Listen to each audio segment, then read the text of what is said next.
नमस्कार साथियों, स्वागत है आपका संदकर्मा बायोलॉजी क्लासेस में। आरपीएससी फर्स्ट ग्रेड की जो सीरीज चला रखी है अपन ने, टेक्सोनॉमी यूनिट के अंदर अपना अगला टॉपिक होगा बोटेनिकल गार्डन, वानस्पतिक उद्यान। कल अपन एक लाइव सेशन लगाया था, एक सेशन लगाया था क्वेश्चन आंसर्स का।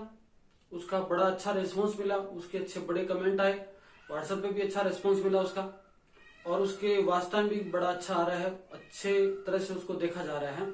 आपने अभी तक नहीं देखा तो आप देख लीजिए, उसमें आपके डाउट्स हैं उनका क्लियरेंस किया गया है।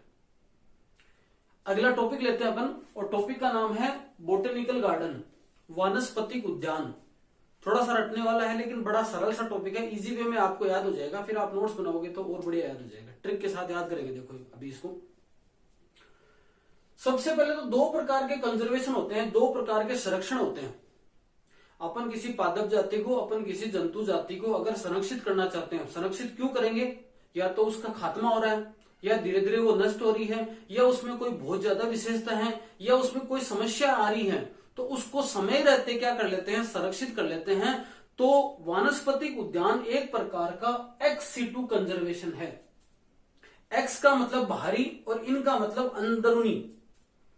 अगर अपन जहां प्लांट लगता है उसी इस जगह पर उसका संरक्षण करें, जहां जंतु पाया जाता है उसी जगह पर उसका संरक्षण करें, उसको बोलते हैं इन सिटू कंजर्वेशन।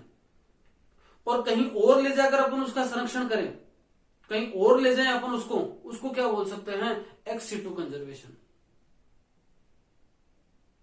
तो दो प्रकार के कंजर्वेशन होते हैं, इन सिटू कंजर्वेशन और एक्स सिटू कंजर्वेशन। जो बोटेनिकल गार्डन है वो है एक्स सिटू कंजर्वेशन। आपकी वानस्पतिक उद्यान जगह से अलग ले जाकर, डिफरेंट अलग अलग एरिया से अपन लाकर प्लांट को किसी एक स्थान पर लगाते हैं। अब लगाते क्यों हैं? उन प्लांट का क्या करते हैं अपन, तुलनात्मक अध्ययन करना है अपने को, कंपैरेटिव स्टडी करने के लिए लगाया जाता है। उन प्लांट का वर्गीकरण पढ़ना है अपने को, उन प्लांट की वर्गीकी कैसी है उसका क्लासिफिकेशन पढ़ने के लिए। उस प्लांट से संबंधित अपने को नोमेनक्लेचर पढ़ना है। उस प्लांट का अपने को क्या करना है, उसका प्रयोगशाला अध्ययन करना है, उसका लेबोरेटरी में स्टडी करनी है, उसके एडेप्टेशन पढ़ने हैं, उसकी हॉर्टिकल्चर पढ़नी है। इन सब कामों को करने के लिए ऐसा सब किया जाता है। बोटेनिकल गार्डन का इतना सा मतलब समझ लीजिए, जैसे आपके पास में कोई 1 बीघा खेत है, आप चाहते हैं मैं यहां पर बोटेनिकल गार्डन लगाऊं। आप अलग अलग स्थान से, जैसे आपको पसंद है, जैसे आप अध्ययन करना चाहते हैं, वैसे अलग अलग स्थान से पौधे लेके आए और आपने उस स्थान पर लगा दिया। और वो 1 बीघा जमीन है, अच्छी खासी हरी भरी हो गई, कुछ समय बाद में वो आपका बोटेनिकल गार्डन होगा। जहां है वहां नहीं, वहां से उठाकर आप वहां लाए जहां आप चाहते हैं। ऐसा कंजर्वेशन होता है एक्स सीटू कंजर्वेशन। ये प्लांट की बहिरंग प्रयोगशाला, बहिरंग याद नहीं रहेगा, आउटडोर लेबोरेटरीज है। लेबोरेटरी है प्लांट की, लेकिन क्या है, आउटडोर लेबोरेटरी। एक तो होती है इंडोर लेबोरेटरी, जहां अपन काम करते हैं सारा इंडोर है, लेकिन जहां आपको एक स्थान से दूसरे स्थान पर जाना पड़ेगा, आउटडोर लेबोरेटरीज हैं। वर्तमान में संख्या, ऐसा क्वेश्चन कोई पूछेगा नहीं वैसे, क्योंकि चेंज होता रहता है इसमें। दिसंबर 2000 तक आप याद रख सकते हैं, भारत में कुल जो बोटेनिकल गार्डन है वो कितने हैं, 39 है। विश्व में प्रमुख सबसे पहला बोटेनिकल गार्डन आपको याद रखना है, वो रखना है पादुआ बोटेनिकल गार्डन, इटली के अंदर 1545 में शुरुआत हुई थी इसकी। सबसे पहला, पूरे वर्ल्ड का सबसे पहला botanical garden Padua botanical garden, याद रख लेना। पहले दुआ ही करते हैं, किसी काम को करने के लिए अपन पहले दुआ करते हैं ईश्वर से। अपन शादी विवाह भी करते हैं तो अपने रीति रिवाज के अंदर गणेश जी को मनाते हैं, सबसे पहले दुआ ही होती है, हे ईश्वर इस काम को बढ़िया करना, दुआ याद रखना। तो दुआ पहले नंबर का है, ठीक है। इंडियन बोटेनिकल गार्डन कलकत्ता 1787 में, royal botanical garden Q England 1841 में। ये कुछ फेमस है, इनमें कुछ ज्यादा याद रखने की बात याद नहीं है, आपको बस पहला याद रख लेना। भारत के प्रमुख बोटेनिकल गार्डन को याद करने से पहले एक ट्रिक को 2-3 बार बोलो मेरे साथ में। इंडियन नेशन से ला वनस्पति लाल, आप खुद बोलो अपने लेवल पे, इंडियन नेशन से ला वनस्पति लाल, इंडियन नेशन से ला वनस्पति लाल, इंडियन नेशन से ला वनस्पति लाल। क्या हो गई ट्रिक, इंडियन नेशन से ला वनस्पति लाल। और ये 5 ही मोस्ट आपको याद रखने हैं, 39 है, उनमें से 5 याद रख लेना। इंडियन नेशन से यहां पर साइलेंट है, ला, वनस्पति और लाल। एक एक के बारे में देखते हैं। सबसे पहला इंडियन का क्या मतलब है, यहां पर इंडियन का मतलब है इंडियन बोटनिकल गार्डन। कहां पर है? शिवपुर, हावड़ा, कलकत्ता के अंदर है। कब स्थापना हुई थी इसकी? इसकी स्थापना हुई थी 1787 के अंदर। तो यहां पर जो इंडियन है इसका मतलब ये है, इंडियन का मतलब है इंडियन बोटनिकल गार्डन।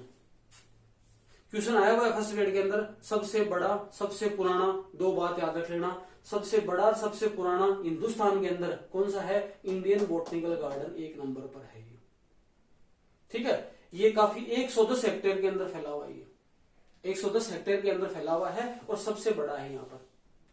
और भी नाम है इसके, कलकत्ता वानस्पतिक उद्यान भी बोला जाता है इसको इंडियन रॉयल बोटनिकल गार्डन भी बोलते हैं। एक तो रॉयल बोटनिकल गार्डन ये वाला है, क्यू इंग्लैंड वाला, और ये इंडियन रॉयल बोटनिकल गार्डन बोलते हैं। लेकिन इन सब नाम के बजाय अब इसका वर्तमान में नाम क्या है? वर्तमान में इंडियन बोटनिकल गार्डन के नाम से नहीं है प्रसिद्ध, ये पहले का नाम है। ये अभी क्या बोलते हैं इसको बोलते हैं आचार्य जगदीश चंद्र बोस वानस्पतिक उद्यान। ये भी याद रखना है। वर्तमान में इसका नाम है आचार्य जगदीश चंद्र बोस वानस्पतिक उद्यान। इसकी शुरुआत करी थी कर्नल रॉबर्ट किड ने। इंग्लैंड का उस समय साम्राज्य था, तो वहां पर जो कर्नल रॉबर्ट किड था उसके द्वारा 1787 के अंदर स्थापना की गई इसकी। 110 हेक्टेयर में है। कैक्टस आपके जीरोफाइट प्लांट है, मरुदविद प्लांट है, और आपके जैसे मांसल प्लांट है, सेक्युलेंट प्लांट है, वो यहाँ पर सबसे ज्यादा मात्रा में पाए जाते हैं। यहाँ की एक खास बात हो रही है, यहाँ पर 200 वर्ष पुराना बरगद का पेड़ है।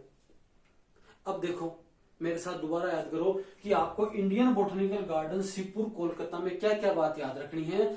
एक बात याद रखनी है सबसे पुराना, एक बात याद रखनी है सबसे बड़ा, एक बात याद रखनी है 1787 में शुरुआत हुई थी, एक बात याद रखनी है कर्नल रॉबर्ट किड ने शुरुआत करी थी, एक बात याद रखनी है यहाँ पर 200 वर्ष पुराना बरगद का पेड़ है, एक बात याद रखनी है कि बहुत हेक्टर को 110 याद रखने की जरूरत नहीं है, सबसे बड़ा याद रख लेना।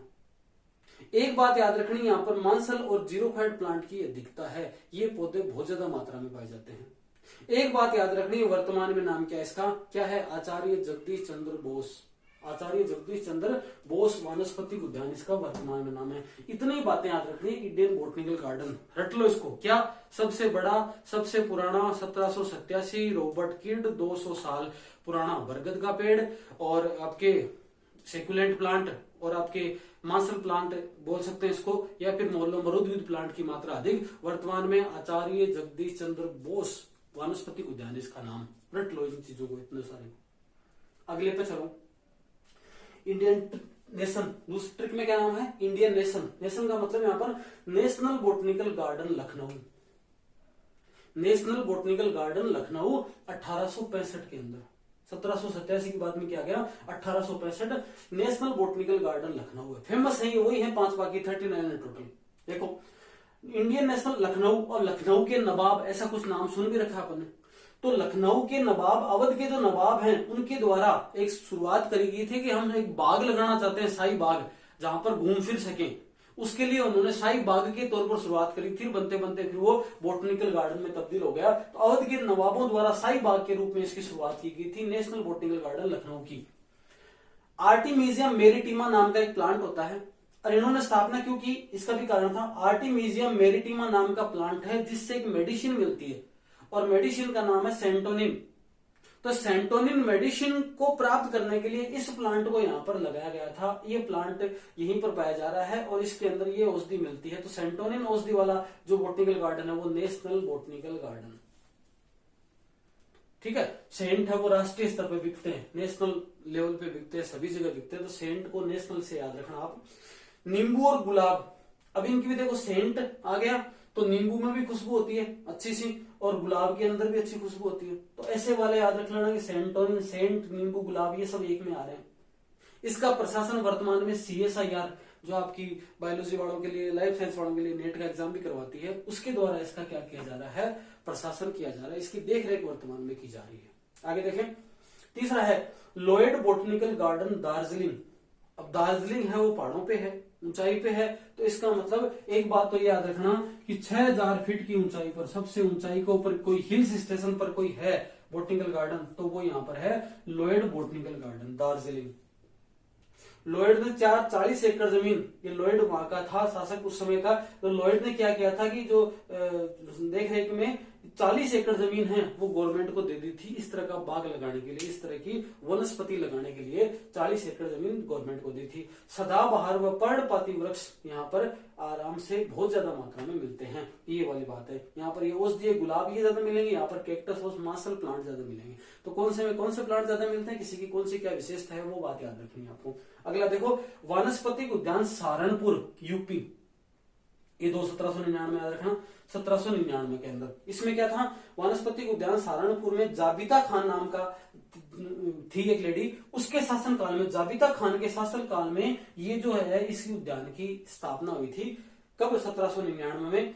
J.F. डथी नाम का एक राइटर था जिसने इसी उद्यान के अंदर, इसी उद्यान में पेड़ पौधों को देखते देखते एक बुक लिखी थी। बुक का नाम था the flora of upper Gangetic plain and adjacent Shivalik hills. तो शिवालिक नाम सा आ जाए, ऐसा समझ लो कि ये इससे संबंधित है, आपके वानस्पतिक उद्यान सहारनपुर से संबंधित है। स और स, शिवालिक और यहाँ पर स आ जाए, सहारनपुर से याद रख लेना आप, यूपी वाला। फिर लाल बाग उद्यान बेंगलुरु, बेंगलोर था पहले, अब बेंगलुरु हो गया। तो लाल बाग उद्यान मैसूर के शासन के नाम पर इसका नाम कर दिया था, लाल बाग उद्यान। और 1000 बोनसाई प्लांट का कलेक्शन है यहाँ पर। बोनसाई प्लांट क्या होते हैं, जैसे मान लो कि आपको बरगद का पेड़ लगाना है, तो या तो बरगद का पेड़ बढ़िया तरीके से उसके सीड से जैसे करके तैयार करो वहां पर, फिर वो बड़ा होए। और दूसरा तरीका क्या किया आपने कि बरगद की टेढ़ी ली और उसके बहुत सारे टुकड़े कर दिए और उन टुकड़ों को कल्चर करके आपने उसी से 100-150 पेड़ तैयार कर दिए और फिर इनको लगा दिया। तो ऐसे भी किसी प्लांट के बोनसाई प्लांट तैयार करके फिर उनको फैलाना है, तो बोनसाई प्लांट का कलेक्शन खूब ज्यादा मात्रा में है। यहाँ पर 1000 प्रकार के ऐसे पेड़ हैं जिनके बोनसाई प्लांट मिल जाएंगे आपको, उनको फिर आप कहीं और स्थान पर जाकर भी लगा सकते हैं। ये वाली बात यहाँ पर अधिकतम मिलती है, इसलिए इसको बोनसाई प्लांट का कलेक्शन। 5 बातें कौन सी याद रखनी है, इंडियन नेशन से ला वनस्पति लाल, ये ट्रिक याद रखना, इंडियन नेशन से ला वनस्पति लाल। इंडियन का मतलब इंडियन बोटनिकल गार्डन, नेशन का मतलब नेशनल बोटनिकल गार्डन लखनऊ वाला, से ला का मतलब लॉयड बोटनिकल गार्डन दार्जिलिंग वाला, वनस्पति का मतलब वनस्पतिक उद्यान सहारनपुर, और उसके बाद में लाल बाग उद्यान क्या, बेंगलुरु। ये तो 5 क्रम हो गए इनके, मोटी मोटी बातें इसमें इतनी याद रख लेना। सबसे बड़ा, सबसे पुराना बरगद का पेड़ यहाँ पर है, जगदीश चंद्र बोस इसका नाम है। इसमें क्या याद रखोगे, सेंटोरिन औषधि, गुलाब नींबू के पेड़ ज्यादातर हैं यहाँ पर। लॉयड बोटनिकल गार्डन में क्या याद रखोगे, सदाबहार पर्णपाती वृक्ष ज्यादा हैं, हिल स्टेशन के ऊपर है, ऊंचाई के ऊपर है। वनस्पतिक उद्यान में क्या याद रखोगे, ये बुक यहाँ पर लिखी थी जाबिता खान के शासनकाल में। और लाल बाग उद्यान में क्या याद रखोगे कि 1000 बोनसाई प्लांटों का कलेक्शन यहाँ पर है। ये टॉपिक हुआ है बोटनिकल गार्डन। इतने में से क्या बातें याद रखोगे, एक्स-इन-टू कंजर्वेशन, ये ऐसा कह सकते हैं आउटडोर लेबोरेटरीज हैं। ये क्वेश्चन कोई आता नहीं है वैसे मान लो पूछ लिया बोटनिकल गार्डन के क्या क्या उपयोग है, इनमें से कौन सा बोटनिकल गार्डन का यूज नहीं है, या बोटनिकल गार्डन में से किसमें काम नहीं आता, तो आप प्रश्न पढ़कर भी इजीली में इसका आंसर दे सकते हो। विश्व के प्रमुख याद रखना, सबसे पहला दुआ वाला याद रख लेना। और वर्तमान में 39 है, कब तक, 2017 तक। उसके बाद और अभी आपकी एग्जाम होगी तब तक याफ्ता हो जाए, तो अभी तो इसको संख्या को याद रखना कोई बड़ी बात नहीं है, नहीं रखनी आपको। भारत के प्रमुख में याद रख लेना, इंडियन नेशन से ला वनस्पति लाल, ये छोटा सा टॉपिक था एक इंडियन बोटनिकल। फिर जू है और आपके जो एक जू है, म्यूजियम है, इनको साथ में ले लेंगे। बोटनिकल गार्डन के बाद में एक टॉपिक और बचता है और वो है आपके कौन सा, हर्बेरियम। हर्बेरियम है, म्यूजियम है, जू है, इनको 2-3 क्लासों के अंदर करवा लेंगे। उसके बाद डबल क्वेश्चन करेंगे। आप पुराने क्वेश्चनों को देखते रहें पेपर को, और पुराने नोट्स को सारे के सारे रिवाइज कर लें, जिससे आपको क्वेश्चन पेपर देने में आसानी हो। आज के लिए इतना ही, धन्यवाद।